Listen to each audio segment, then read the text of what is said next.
Dr. Ben Carson's miracle-working brain surgeries, including the 1987 separation of the Bender Siamese twins, have brought him worldwide acclaim.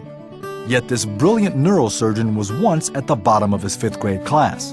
Raised by a single mother who couldn't read, Ben was required to read 2 books a week and even submit written book reports to her. Before long, Ben was at the top of his class.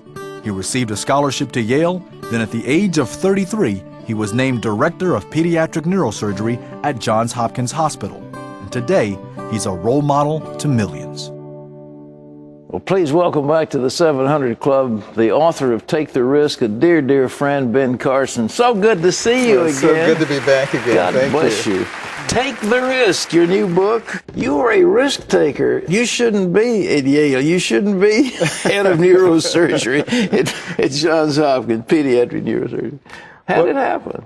Well, you know, fortunately for me, I learned early in life that you have to take risk. You know, and if we really stop and we think about the people in the Bible who did great things, none of them sort of sat in their tent waiting for things to happen. You know, they went out there, they challenged the system. And I think the reason that God gave us these incredible brains is so that we would have the ability to sit there and analyze appropriately which are the risks that are worth taking.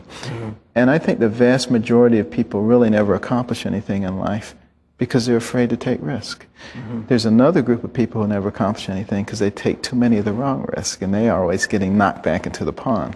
So learning how to analyze them appropriately, and one of the things that I emphasize here is learn to ask the right questions.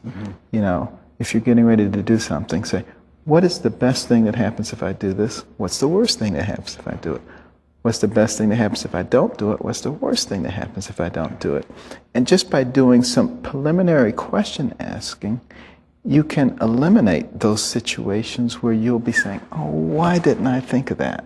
And, you know, I believe that's the reason that God gave us these incredible brains. He wants us to engage in those kinds of analyses very much the same way that Jesus did. You took quite a, I mean, you've got conjoined twins and joined at the brain. Nobody had ever separated people like that before. The risk was they'd both died, you'd be disgraced. The upside was you became internationally famous. Did you sit down and weigh those risks? Well, I did actually, and particularly in the second set of conjoined twins in South Africa, because the first set had not done well. They died.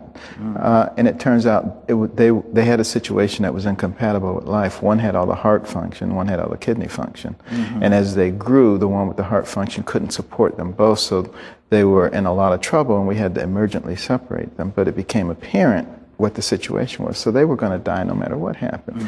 When I was asked to come back to work on another set, I was concerned because I was saying, I can't go to South Africa again and have another failure.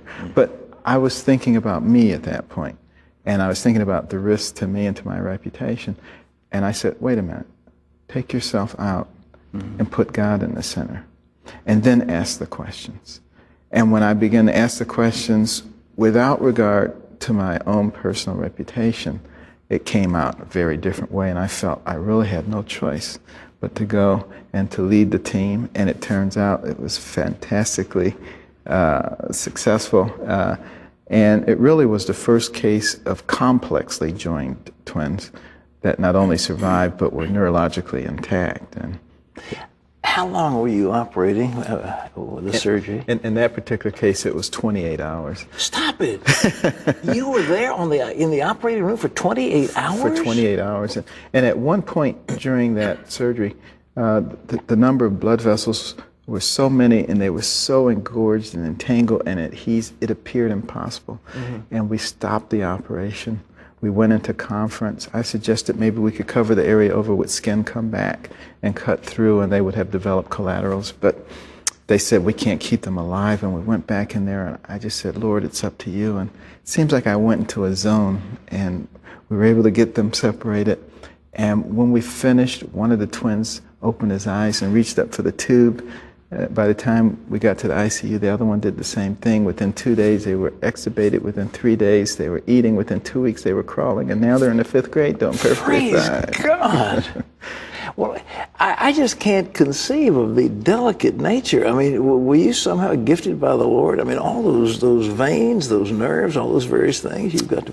Well, you know, a lot of people, you know, claim that I'm this great surgeon, but the fact of the matter is, what I learned many years ago is simply to turn it over to Him, and to let Him speak to you, and to let Him work through you. Without Him, I don't think I'd be a great surgeon at all. You know, you're so gentle and soft-spoken. I understand you had a violent temper at one time. I can't believe it, but that's what I hear. It was horrendous. I was one of those people who thought they had a lot of rights, and the more rights you think you have, the more likely someone is to infringe upon them. But, you know, somehow I was able to get through all that. You know, you talk about risk. You know, I was the poster child for an at-risk person because, you know, single-parent home, dire poverty, inner city Detroit, poor self-esteem, terrible temper. You know, there was no way I was going to succeed. But, you know, the Lord brought a godly mother in, and He impressed upon her, even though she only had a third-grade education, that, you know, she worked in the homes of wealthy people, cleaning them, to observe them, and to see that they didn't spend all their time just watching TV and fooling around. You know, they read, they strategized, they planned. So she came home and made us start doing those things. You had to write book reports, didn't you? And we had to write book reports for her, which she couldn't read. She couldn't read them. She would put little check marks and underline and highlight things and try to make like she was reading them. But, you know, the important thing was, once we began to read, it began to have a profound effect. Well, it's a pleasure to have our guest with us. I wish I had more time. Ben Carson, he's a fascinating guy.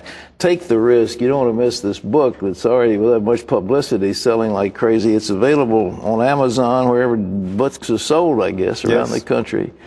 Distinguished neurosurgeon, top in the world. So it's just great to have him with us.